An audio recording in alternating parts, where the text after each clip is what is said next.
क्या क्या था आपका 17.2 मीटर आपका डिस्टेंस होना चाहिए मैन का सोर्स का उस ऑब्जेक्ट तक जहां पे वो रिफ्लेक्ट बैक होगा, वो कितना होना चाहिए आपका, कितना होगा 17.2 मीटर। क्लियर। चलिए अब हम नेक्स्ट देखते हैं बच्चे।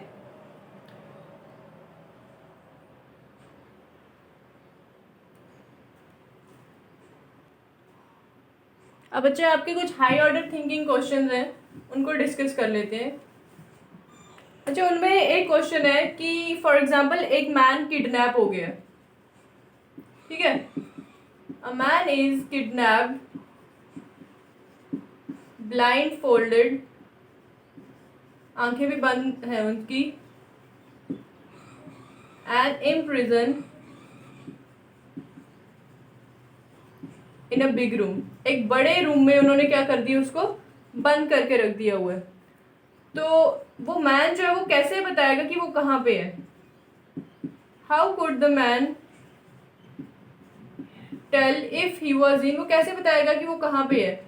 उन्होंने बच्चे आपको ऑप्शन दिए कि सिटी में होगा तो वो कैसे बताएगा, विलेज के लिए कैसे बताएगा, एक खाली रूम होगा उसमें कैसे बताएगा, या फिर एक फर्निश्ड होगा, सब कुछ होगा उसके अंदर, वेल मेंटेन्ड रूम, उसके लिए वो कैसे बताएगा? ठीक है बच्चे। अब देखो बच्चे, अगर वो पर्सन क्या करेगा, अगर वो बहुत ज्यादा नॉइज सुनेगा ना, तो आपको पता है सबसे ज्यादा नॉइज किस में होता है? हैवी ट्रैफिक, सिटी में होता है। तो वो बताएगा कि वो कहाँ पे है, सिटी में है। मतलब कि उन्होंने एक आपको बताया हो कि अगर ऐसी चीज होती है तो वो कैसे बता सकते हैं कि मैं कहाँ पे हूँ। अगर तो बहुत ज्यादा शोर होगा उसके आसपास, तो मतलब हैवी ट्रैफिक नहीं है, आवाजें आ रही होंगी गाड़ियां इन सब चीजों की, तो इसका मतलब वो कहाँ पे है, सिटी में है। अगर बहुत कम नॉइज होगा, तो मतलब विलेज ट्रैफिक में क्या होता है, कम नॉइज होता है, तो वो बोलेगा मैं कहाँ पे हूँ, विलेज में हूँ। अगर तो उसकी आवाज एको करेगी, अगर वो एको सुनेगा, आपको पता है ना बेयर रूम होगा, मतलब खाली रूम होगा, तो उसमें क्या होगा, एको होगी होगी। अगर वो एको क्रिएट होगा तो इसका मतलब वो बोलेगा कि मैं कहाँ पे हूँ, बेयर रूम में हूँ। अगर एको जो होगी वो कम होगी, तो वो कंक्लूड करेगा कि वो किस में है, एक फर्निश्ड रूम में है। क्लियर। ये था आपका एक क्वेश्चन हाई ऑर्डर थिंकिंग का। ठीक है। अब चलिए बच्चे नेक्स्ट देखते हैं, नेक्स्ट उन्होंने क्या बोला हुआ है। बच्चे अब एक उन्होंने बताया हुआ है कि एक लड़का है अनहद, उसने क्या किया, एक एक्सपेरिमेंट किया। क्या किया उसने? उसने एक एक्सपेरिमेंट किया साउंड वेव को स्टडी करने का। ठीक है। अनहद है, उसने क्या किया, स्टडी की किसके ऊपर, साउंड वेव के ऊपर।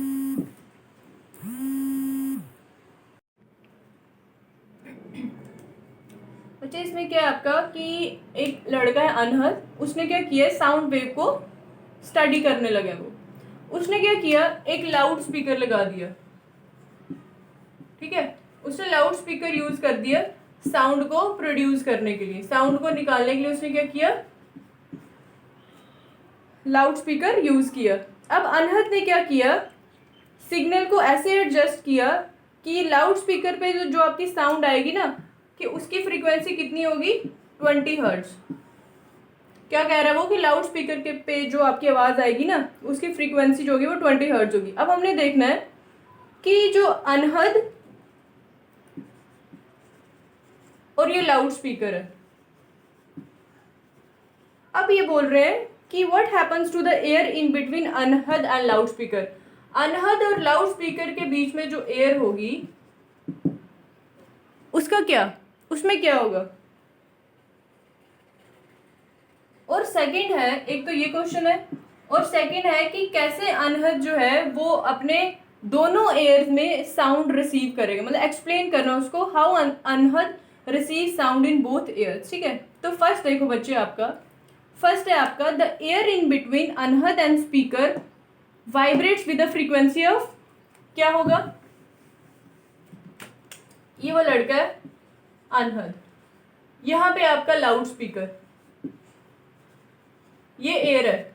जब इसने कुछ बोला, यहां से गया, ये एयर मीडियम के थ्रू गया ना, तो क्या होगा, इसके पार्टिकल्स जो क्या होंगे एयर के, वो वाइब्रेट करना स्टार्ट कर जाएंगे, ये तो हमें पता ही है। एयर पार्टिकल्स क्या होंगे बच्चे, वाइब्रेट करना स्टार्ट कर जाएंगे with the frequency of what, 20 hertz. 20 hertz की फ्रीक्वेंसी से वो क्या करना कर जाएंगे, वाइब्रेशन होना स्टार्ट कर जाएंगे। अब आपको पता है साउंड क्या है, लॉन्गिट्यूडनल वेव।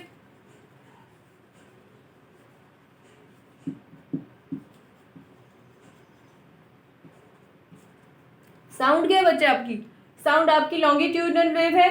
सो इसमें क्या होगा आपका, कंप्रेशन एंड रेयरफ्रैक्शन।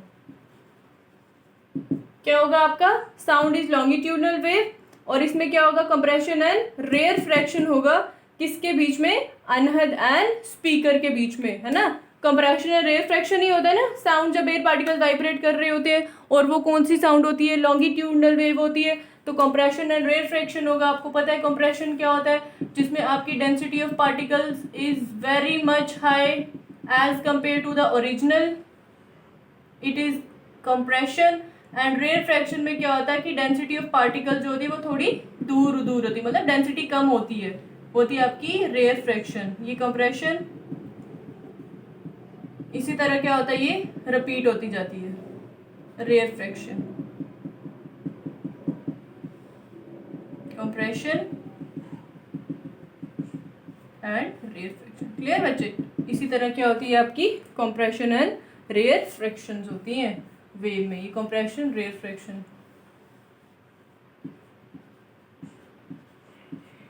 क्लियर, ये है आपका किसका, साउंड का, कि अनहद और लाउड स्पीकर के बीच में क्या होगी आपकी कंप्रेशन एंड रेयरफ्रैक्शन।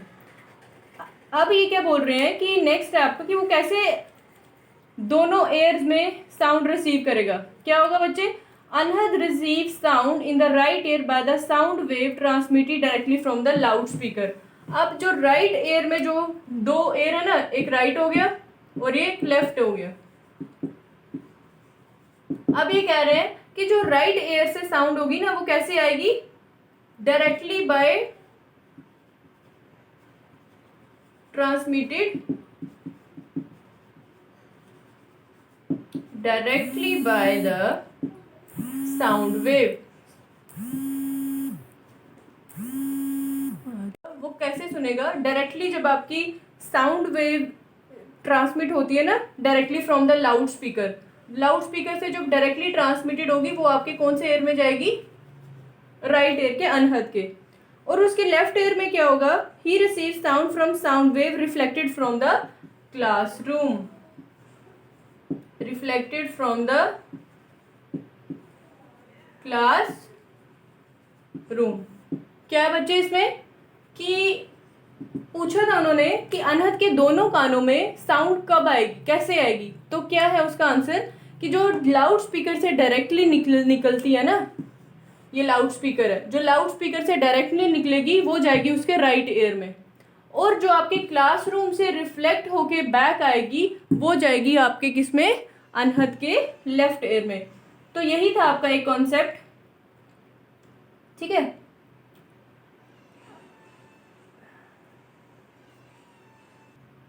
अच्छा, नेक्स्ट क्वेश्चन देखते हैं।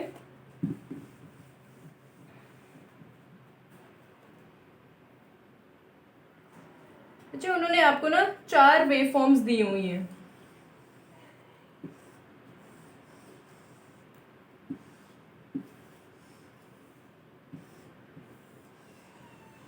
ठीक है। ये 4 वेव फॉर्म्स हैं, मैं ड्रॉ कर लेती हूँ।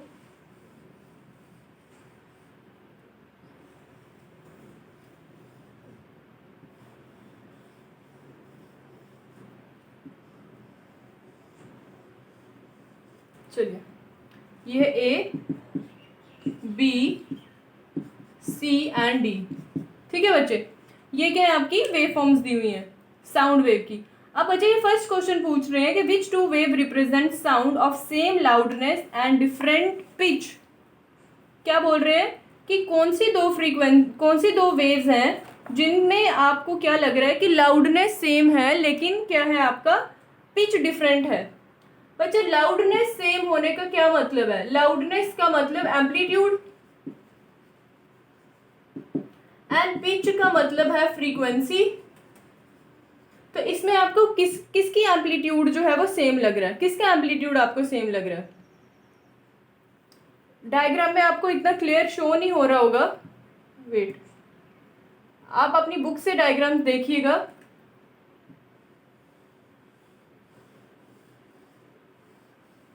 चलिए अब आप मुझे बताइए कि किसका एम्पलीट्यूड आपको इक्वल लग रहा है और किसका फ्रीक्वेंसी जो है वो डिफरेंट है। देखिए बच्चे, पहले हम एम्पलीट्यूड देखते हैं। इसका एम्पलीट्यूड और इसका एम्पलीट्यूड आपको सेम लग रहा है? ऐसे होता है ना, इसका एम्पलीट्यूड और इसका एम्पलीट्यूड आपको सेम लग रहा है, इसका और इसका। जस्ट वेट,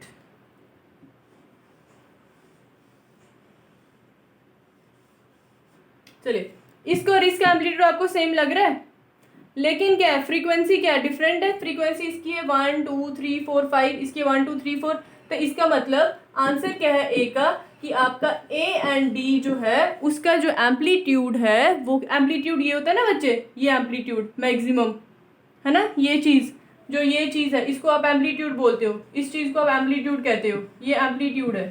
ठीक है, ये हमने पढ़ा था अपनी पुरानी वीडियोज़ में। तो बच्चे जो आपका ए एंड डी फिगर है उसमें आपका एम्पलीट्यूड जो है वो सेम है, बट आपकी फ्रीक्वेंसी दैट इज जो आपकी पिच है वो डिफरेंट है। मतलब आपका लाउडनेस जो है वो ए एंड डी में सेम है, लेकिन जो आपकी पिच है वो क्या है, दोनों में डिफरेंट है। अब नेक्स्ट है आपका which two wave represent sound of the same frequency but different loudness. अब किसमें आपकी फ्रीक्वेंसी सेम है लेकिन लाउडनेस डिफरेंट है? तो वो बच्चे किसमें आपकी फ्रीक्वेंसी सेम, किसमें आपकी फ्रीक्वेंसी सेम, बताइए मुझे। आपकी फ्रीक्वेंसी जो है वो बी एंड डी में क्या है, सेम है। 1 2 3 4 1 2 3 4 दोनों की फ्रीक्वेंसी सेम है, लेकिन जो आपका एम्पलीट्यूड है वो क्या है, दोनों में डिफरेंट है ना। लाउडनेस क्या है बच्चे आपकी दोनों में डिफरेंट आ रही है, ये भी क्लियर है। फिर नेक्स्ट है बच्चे आपका कि state whether all the sound wave have been produced by same vibrating body और डिफरेंट वाइब्रेटिंग बॉडी। तो बच्चे ये क्या है कि सेम वाइब्रेटिंग बॉडी से ही क्या होता है, एक ही वाइब्रेटिंग बॉडी से आपकी सारी साउंड जो होती हैं वो क्या होती हैं, प्रोड्यूस होती हैं। फिर बच्चे आपका नेक्स्ट बता रहे हैं which vibrating bodies can have generate the sound wave shown here. कौन सी वाइब्रेटिंग बॉडी जो है उससे आपकी ये साउंड वेव जो है वो क्या हो रही है, जनरेट हो रही है। तो बच्चे इसका आंसर है आपका ट्यूनिंग फॉर्क। बच्चे ट्यूनिंग फॉर्क आपने शायद अपनी लैब में देखा ही होगा, इस टाइप का होता है वो, इस टाइप का। जब हम उसको करते हैं ना किसी चीज से टच, तो क्या होता है उसमें से वाइब्रेशन जनरेट होती है, ठीक है, आवाज आती है, एक साउंड क्रिएट होती है। ये होता है आपका ट्यूनिंग फॉर्क। ठीक है, ये हो गया आपका ट्यूनिंग फॉर्क।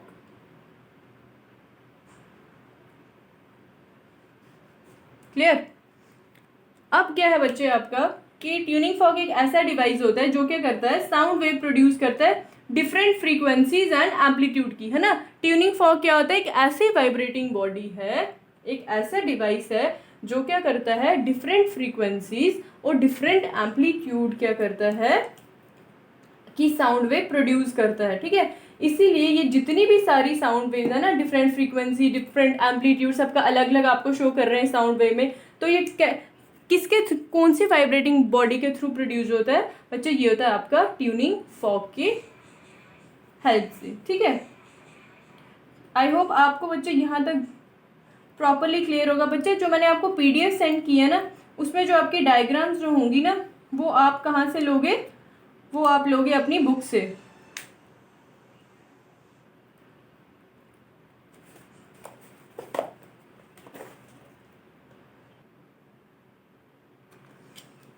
तो बच्चे आज हमारा ये रिफ्लेक्शन ऑफ साउंड या साउंड का पूरा चैप्टर जो है वो कंप्लीट हो जाता है। ठीक है, जिसमें आपने पढ़ा लॉन्गिट्यूडनल वेव्स, ट्रांसवर्स वेव, उसके बाद आपने पढ़ा कैरेक्टरिस्टिक्स ऑफ वेव,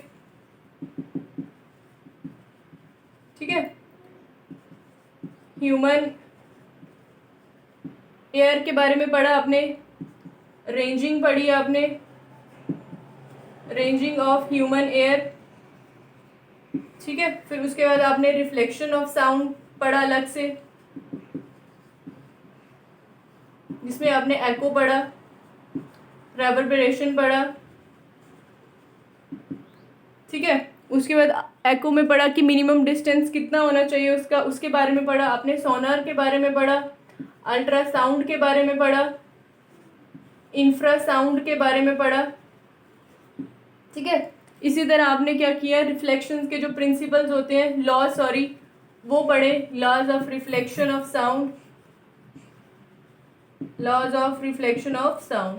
तो बच्चे यही सारा था आपका किसमें, साउंड चैप्टर में। तो आई डोंट थिंक कि इसमें आपको किसी भी एक टॉपिक में अब जो है वो प्रॉब्लम आने वाली है, ठीक है। तो फिर भी अगर आपको किसी भी टॉपिक में डाउट रहता है, please free to call me और message me and comment section कि मैम मुझे इस टॉपिक में कुछ प्रॉब्लम है तो इसको समझा दीजिए। तो ठीक है, कोई भी प्रॉब्लम होगी तो आप कमेंट सेक्शन में मुझे बता सकते हैं। Thank you.